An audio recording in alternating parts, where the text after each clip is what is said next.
barátot a Meseház óvoda nagycsoportosainak közös évzáró ünnepéjén. Ez egy rendhagyó évzáró ünnepély, amikor is csak a nagyokra, csak az iskolába készülőkre figyel minden jelenlevő. Kérem szépen, hogy fogadják nagyon sok szeretettel a gyerekek műsorát, olyan szeretettel, mint amilyen örömmel és szeretettel készültek önöket meglepni, és minket búcsúztatni. Fogadják szeretettel tehát a sünis, a napocskás, a pillangós, a katicás és a macis csoportok nagycsoportosai.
Kedves vendégeim, sok szeretettel búcsúztatjuk a nagycsoportosokat.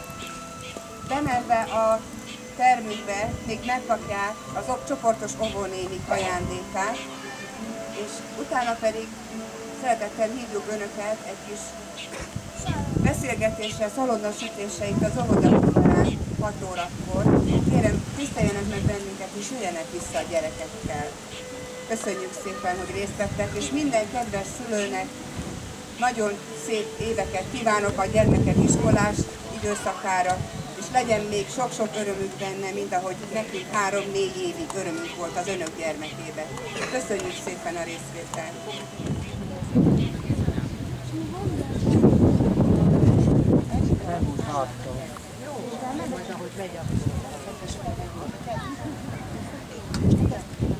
Kedves óvodám, sok vívnak után, itt a búcsúnak indul a csapat. Nem vár ide már, játék, mese vár, tollam, ceruzám, kíséret után. Kedves óvodám, sok vívnak után, itt a búcsúnak indul a csapat. Nem vár ide már, játék, mese vár, tollam, ceruzám, kíséret után. Kedves óvodám, sok vívnak után, itt a búcsúnak indul a csapat. Nem vár ide már, játék, mese vár,